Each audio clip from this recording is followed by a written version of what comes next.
முருகப்பெருமானால் ஆட்கொள்ளப்பட்டவர் அருணகிரிநாதர்.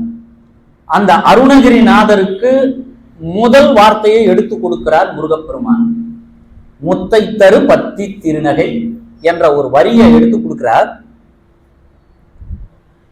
இதற்குரிய பொருள் நீங்க பாட்டு பாட கத்துக்கலாம். அந்த முழுமையான அந்த முதல் பாடலுக்கு பொருள் இருக்கு. அந்த பொருளை சொல்லணும்னா ஒரு மாதத்துக்கு நான் ஒரு தனியா சொற்பொழி வரும். அந்த ஒரு பாடல் முத்தை தரு பத்தி திருநகை அத்திக்கிரை சத்தி சரவணனோ முக்திக்கொரு வித்துக்குருவரை என ஓதும். இந்த 2 வரிக்கு மட்டும் நான் சொல்றேன் பாருங்க பொருள். அதை வச்சே மற்ற வரிகளுக்கு எவ்வளவு பெருசா இருக்குன்னு யோசிச்சு பாருங்க. முத்தை தரு பத்தி திருநகை, முத்தை போன்ற பற்களை உடைய யாருன்னா அவருடைய மனைவியாக இருக்கக்கூடிய தெய்வ யானைக்கு முத்தை போன்ற பற்களை உடையவள். முருகப்பெருமானுக்கும் முல்லை போன்ற பற்களை உடைய முத்தை தரு பத்தி திருநகை.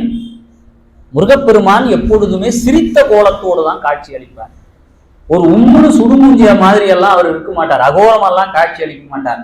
அவரை பார்க்கின்ற பொழுதே அந்த கருணையானது நம் மீது படுகின்ற அளவிற்கு முருகப்பெருமானுடைய திருமேனி என்பது இருக்கும். அத்திக்கிரை சத்தி சரவண. அத்திக்கிரை என்பது, அத்தி என்று சொன்னால் தேவயானைக்கு இன்னொரு பெயர் அத்தி. எத்தனை பேருக்கு தெரியும்? நம்முடைய அருணகிரிநாதர் பாடல் என்பது பாடலாம், படிக்கலாம், எல்லாம் பண்ணலாம். அதனுடைய பொருளை புரிஞ்சுக்கணும்னா அதற்குரிய தத்துவ ஞானம் யாருக்கு இருக்குதோ அவங்களாலதான் சொல்ல முடியும். அத்திக்கிரை சத்தி சரவணன். சக்தி என்பது சக்தி. சூரபத்மனை வதம் செய்வதற்காக புல்லிருக்கு வேலூரிலே முருகப்பெருமான் சக்தியிடம் இருந்து வேல் வாங்கினான். இந்த பெரிய செய்திய சக்தி சரவண அதோடு முடிச்சிட்டார். சக்தினா என்ன, சரவணா என்னன்னா நமக்கு புரியாது. சக்தியிடம் இருந்து வேல் வாங்கியவர் யாருன்னா முருகப்பெருமான். முதல்ல தேவயானியை பத்தி சொன்னாரு, முருகனை பத்தி சொன்னாரு. அதற்கடுத்து என்ன, கந்த புராணத்தையும் வந்து சொல்லிட்டார். சக்தி சரவண பவன். முக்திக்கொரு, இந்த மனிதர்கள் முக்தி பெறணும்னா அதற்குரியதான வித்து எங்கே இருக்குது? அந்த வித்தை தேடினா எங்க இருக்குன்னா சரவண பவ என்னும் மந்திரத்துக்குள் குருவர என ஓதும். வித்துக்கொரு குருவர என ஓதும். வித்துக்கொரு குருவர என ஓதும் சொல்லிட்டோம்னா டக்குன்னு பொருள் புரியாது. அதை தனித்தனியா பிரிக்கணும். ஒவ்வொரு எழுத்துக்கும், திருப்புகழை பொறுத்த வரையில் ஒவ்வொரு எழுத்துக்கும் ஒரு பொருள். மற்ற சமய நூல்களில் அப்படி இருக்காது. ஒரு எழுத்துக்கு ஒரு பொருளா இருக்காது. குக்குனா ஒரு பொருள் இருக்கும், கூனா ஒரு பொருள் இருக்கும். இதையெல்லாம் படிச்சு நாம உள்வாங்கணும். அது உள்வாங்கிறதுக்கு ஒரு பிறவி புண்ணியம் இருந்தாதான் திருப்புகழையே நாம படிக்க முடியும். மற்ற நூல்களை எளிதா படிச்சிடலாம். இப்ப இந்த 2 வரிக்குள்ள எவ்வளவு விஷயத்த அருணகிரிநாதர் நமக்கு சொல்றார்.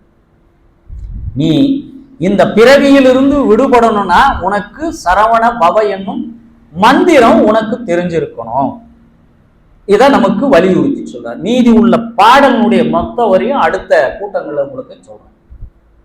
1964 அருணகிரிநாதர்னு ஒரு படம் வந்தது. 1964 நான் பிறக்கல.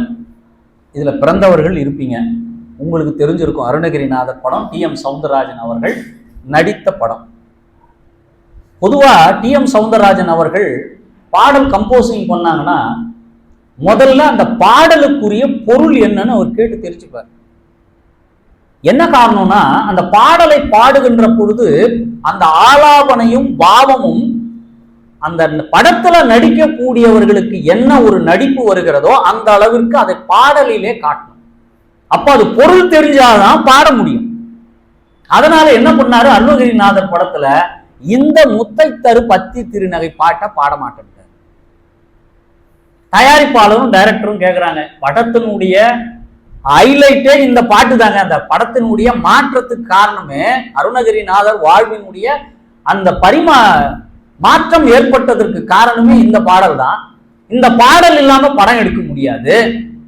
அப்ப இந்த பாட்டுக்கு பொருள் வேணுங்கிறார். பொருள் தெரிஞ்சாதான் என்னால பாட முடியும். யோசிக்கிறாங்க டைரக்டரும் தயாரிப்பாளரும். இந்த பாட்டுக்கு யாருக்கு பொருள் தெரியும்? ஒரே ஒருத்தருக்கு தாங்க தெரியும் இந்த பாட்டுக்கு பொருள். அவர் யார் என்றால் கிருபானந்த வாரியார். அப்ப டி.எம். சௌந்தரராஜனை அழைச்சிட்டு வாரியார் இருக்கும் இடத்துக்கு கூப்பிட்டு வந்து ஒவ்வொரு வார்த்தைக்குமான பொருளை வாரியார் சுவாமிகள் சொல்ல டி.எம். சௌந்தரராஜன் புரிஞ்சுக்கிட்டார். புரிஞ்சுக்கிட்ட பின்னால்தான் இந்த பாடலை பாடுவதற்கே கம்போசிங்க போய் அவர் பாடினார். அந்த பாடுகின்ற பொழுது அவர் நன்றியை வாரியாருக்கு சொன்னார். அந்த பாடல் அந்த காலத்திலே மிகப்பெரிய அளவிற்கு மக்களிடம் சென்று அடைந்ததற்கு காரணம் வாரியார் சுவாமிகள் சொன்ன பொருளை அவர் உணர்ந்து கொண்டு அந்த பாவத்தோடு பாடியதால் தான் இன்னைக்கு அந்த பாடல் மிகப்பெரிய அளவிலே நமக்கு பேராக நமக்கு கிடைத்தது. அதுக்கடுத்து திருப்புகழ்ல இன்னொரு பாடல், செயல்பட்டு அழிந்தது செந்தூர் வயற்பொழி, தேன்கடம்பின் மால்பட்டு அழிந்தது பூங்கொடியார் மனம், மாமயிலோன் வேல்பட்டு அழிந்தது வேலையும் சூரனும் வெற்பும், அவன் கால்பட்டு அழிந்தது இங்கு என் தலைமேல் அயன் கையெழுத்து. செயல்பட்டு அழிந்தது செந்தூர் வயற்பொழி. சேல் என்று சொன்னால் மீன் என்று பொருள். அந்த மீனிலும் குறிப்பிடத்தகுந்த மீன் எதுனா விராலி மீன். செயல்பட்டு அழிந்தது செந்தூர் வயற்பொழி. திருச்செந்தூர் முழுக்க நெல் வயல்கள் அதிகமாக இருந்த காலம். அதற்குரிய பொருளை வாரியார் விளக்கினதை தான் நான் உங்களுக்கு சொல்றேன். செயல்பட்டு அழிந்தது செந்தூர் வயற்பொழி. இந்த மீனுங்க என்ன பண்ணுமா, அந்த நெல் விளைவிக்கப்பட்ட அந்த வயலுக்குள்ள போயிட்டு ஒரு மீனும் இன்னொரு மீனும் விளையாட ஆரம்பிக்குமா. இப்படி விளையாடுகின்ற பொழுது இந்த மீனெல்லாம் என்ன பண்ணுனா, நெல் முற்றி போய் கீழே தொங்கிட்டு இருக்கும், தலை சாய்ந்து இருக்கும். இதுங்க விளையாடி போய் அந்த நெல்மணிகளை தட்டி தட்டி அந்த நெல்மணிகள் மொத்தம் நீர் இருக்கக்கூடிய அந்த வயல் முழுக்க விழுந்து கிடக்கு. செயல்பட்டு அழிந்தது செந்தூர் வயற்பொழி. இந்த மீன்கள் விளையாடி விளையாடி அவ்வளவு கஷ்டப்பட்டு வேளாண்மை செய்த விவசாயிகளுக்கு நஷ்டம் ஏற்பட்டது. இது முதல் வரி. தேன்கடம்பின் மால்பட்டு அழிந்தது பூங்கொடியார் மனம். அந்த திருச்செந்தூர்ல இருக்கக்கூடிய இளம் வயது பெண்கள் எல்லாம் தன்னுடைய கூந்தலுக்கு கடம்ப மலரை சூடுவது வழக்கம். அப்படி இந்த பெண்கள் எல்லாம் மலரை தேடி அந்த கடம்ப வனத்துக்கு போறாங்க. தில்லை என்பது தில்லை வனத்திற்கு எப்படி பெயர் பெற்றதோ அப்படி திருச்செந்தூர் என்பது கடம்ப மலர்களுக்கு பெயர் பெற்றது. திருச்செந்தூருக்கே இன்னொரு பெயர் என்னன்னா கடம்ப வனம் பேர். இந்த பெண்கள் எல்லாம் பூக்களை தேடி அந்த கடம்ப வனத்துக்கு போறாங்க. போய் அந்த கடம்ப வனத்துல பாக்குறாங்க, எங்கேயுமே மலர்களே காணும். எங்கடா போச்சு எல்லா மலர்களும்னா, அது ஒரு 3:30 மணிக்கே பறிச்சு எல்லாமே திருச்செந்தூர்ல இருக்கக்கூடிய முருகப்பெருமானுக்கு மாலையாக்கிட்டாங்க.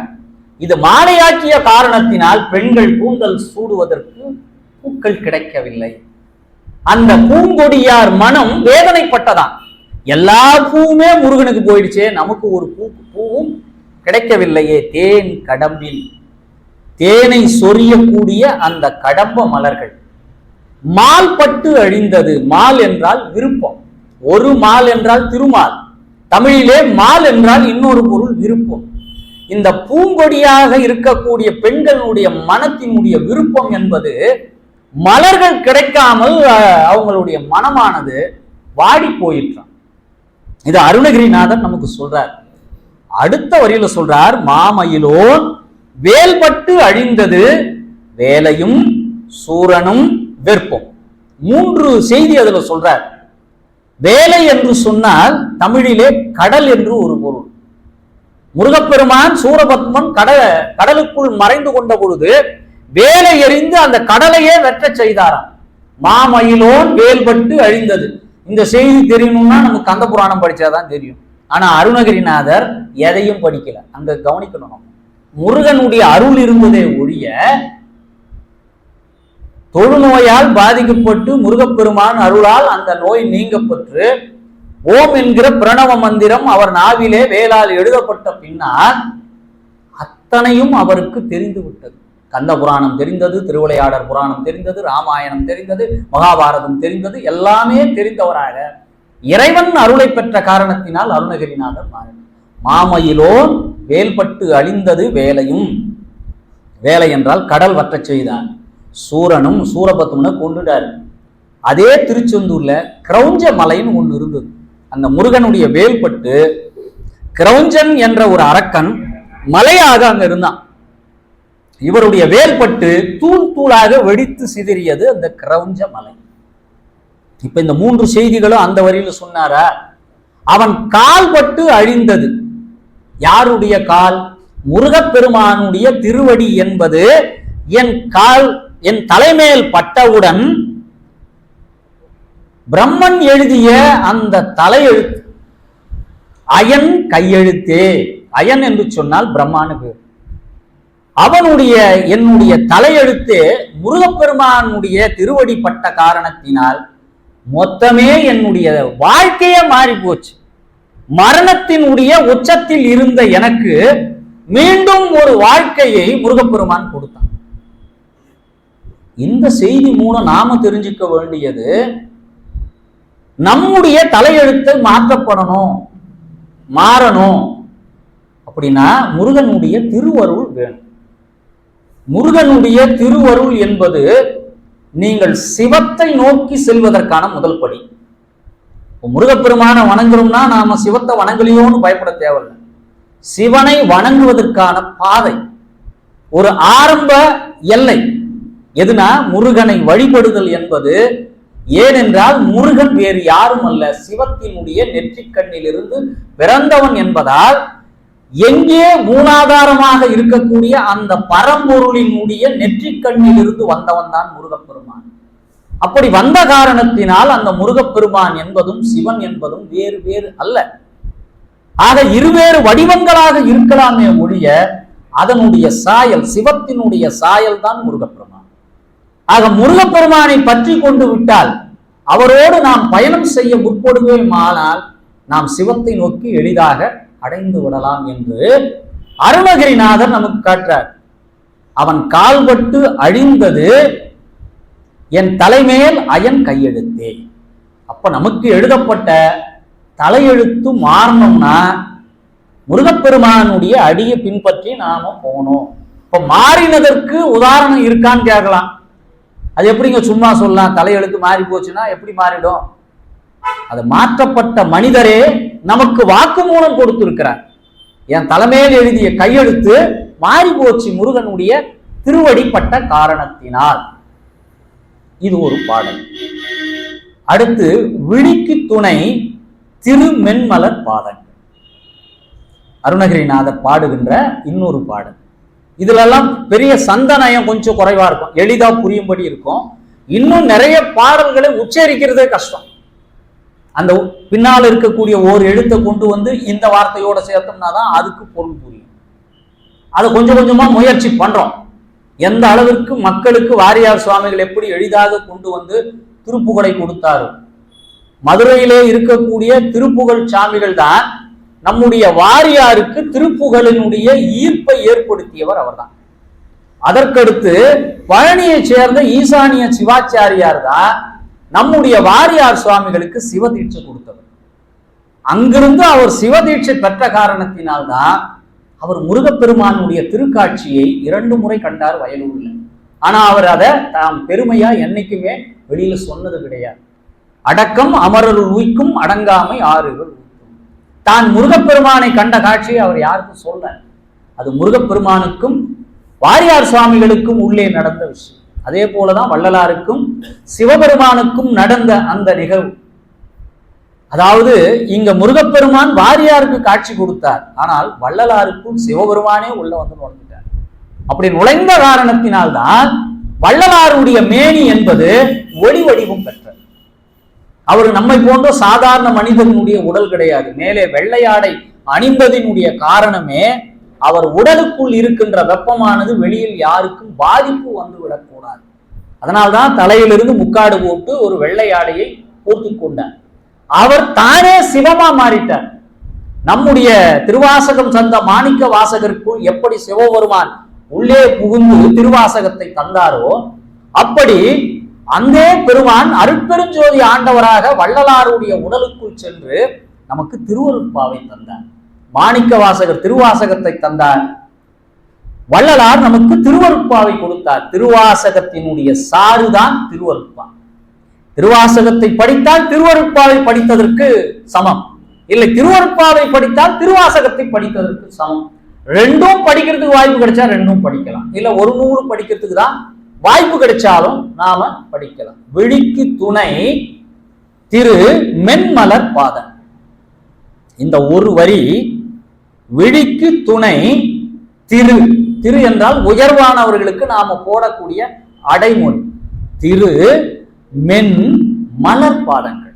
முருகப்பெருமானுடைய பாதம் எப்படி இருக்குன்னு உங்களுக்கும் எனக்கும் தெரியாது, ஏன்னா அவனுடைய திருவடி நம்ம மேல படலை.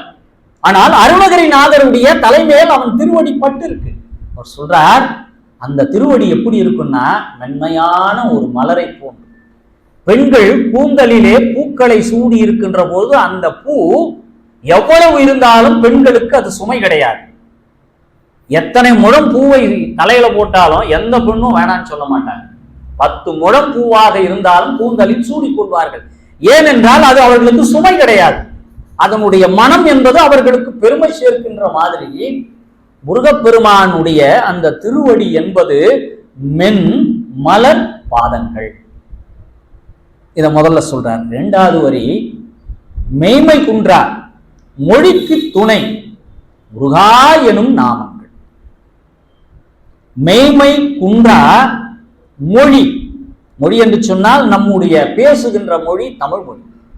இந்த தமிழ் மொழிக்கே எதிரா பெருமனா முருகா முருகா என்று சொல்வதுதான் இந்த தமிழ் மொழிக்கே பெருமை என்று அருணகிரியார் நமக்கு சொல்றார். சரி, முருகான்னு சொல்லியிருக்கலாம், முருகா என் நாமங்கள் போடுறார். அதாவது பன்மைக்குள்ள வர்றார். முருகா என்பது ஒருமை. ஆனா அருணகிரிநாதர் இங்க என்ன சொல்றாருன்னா முருகா எனும் நாமம் அல்ல, நாமங்கள். ஏன்னா முருகனுக்கு ஒரு பேர் கிடையாது. கந்தன்னு சொல்லலாம், கடம்பன்னு சொல்லலாம், கதிர்வேலன் சொல்லலாம், குகன்னு சொல்லலாம், வடிவேலன் சொல்லலாம். எந்த பெயரிட்டு அழைத்தாலும் முருகன் உங்களை திரும்பி பார்ப்பான். முருகன் என்று நாம் பெயர் வைத்திருக்கிறோம்.